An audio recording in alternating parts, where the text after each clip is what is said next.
అమరావతి రాష్ట్రానికి రెండు కళ్ళు. అవి పూర్తయి ఉంటే ఈ పాటికి రాష్ట్ర ఆర్థికాభివృద్ధి ఎక్కడికో వెళ్లుండేది.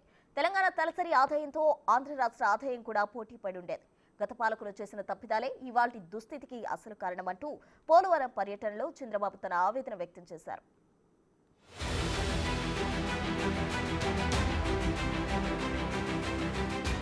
సోమవారం పోలవరం వారంగా గతంలోనే ప్రకటించిన చంద్రబాబు సరిగ్గా అదే సోమవారం నాడు పోలవరం సందర్శన చేశారు. ఇప్పటి వరకు తాను 28 సార్లు వచ్చానని, గతంలో ఏ ముఖ్యమంత్రి ఒక ప్రాజెక్టుకు ఇంతగా వచ్చి ఉండరని, 82 సార్లు వర్చువల్ మీటింగులు కూడా పెట్టామని, పూణేలో నమూనాను సందర్శించారని, పోలవరం కోసం తమ నిబద్ధత అసమానమైందని అన్నారు ఆంధ్రప్రదేశ్ ముఖ్యమంత్రి చంద్రబాబు. ఏపీ జీవనాడి పోలవరం ప్రాజెక్టు కారణంగా 7.20 లక్షల కొత్త ఆయకట్టు, 28 లక్షల మందికి తాగునీరు, 960 మెగావాట్ల విద్యుత్ ఉత్పత్తికి అవకాశం వస్తుందని, విశాఖ పారిశ్రామిక అవసరాలతో పాటు తాగునీటి కోసం 23 టీఎంసీలు అందుబాటులోకి వస్తాయని, పోలవరం, అమరావతి రాష్ట్రానికి రెండు కళ్ళలాంటివని అన్నారు చంద్రబాబు.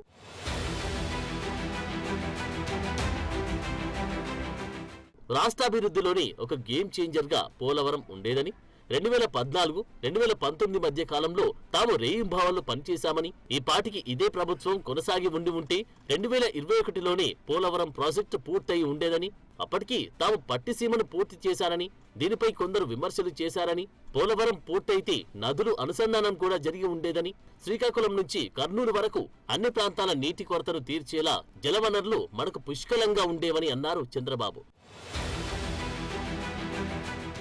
2019లో జగన్ ప్రభుత్వం రావడం వల్ల రివర్స్ టెండరింగ్స్ తో కాంట్రాక్టర్లను మార్చారని, ఇంజనీర్లను ట్రాన్స్ఫర్ చేశారని, కొన్ని నెలల పాటు పనులు ఎంతమాత్రం ముందుకెళ్లకుండా అడ్డుకున్నారని, బేసిక్గా ఇలాంటి ప్రాజెక్టులకు ఇంత పెద్ద అవరోధాలు ఎదురైతే జవాబుదారుతనం కోల్పోతామని, మనకెంత బాధ ఆవేదన ఉన్నా ఈ ప్రజాస్వామ్యంలో ఒక్కోసారి ఏం చేయలేమని తీవ్ర ఆవేదన వ్యక్తం చేశారు సీఎం చంద్రబాబు.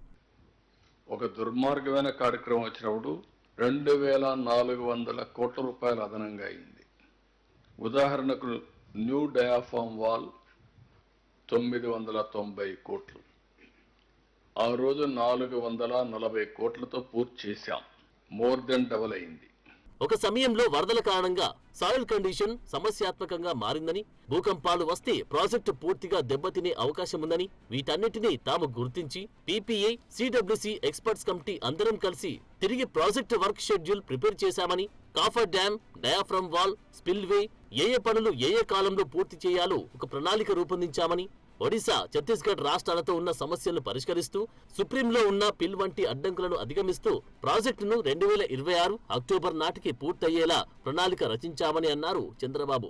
2026 అక్టోబర్ ఆ ప్రాంతానికి పూర్తి చేయాలని టార్గెట్.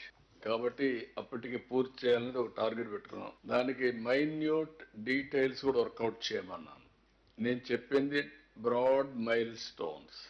దీనికి డీటెయిల్డ్గా కీ పర్ఫార్మెన్స్ ఇండికేటర్స్ తయారు చేయాలి. ఏ డేటుకు ఏ పని ఎంతవరకు అవుతుంది.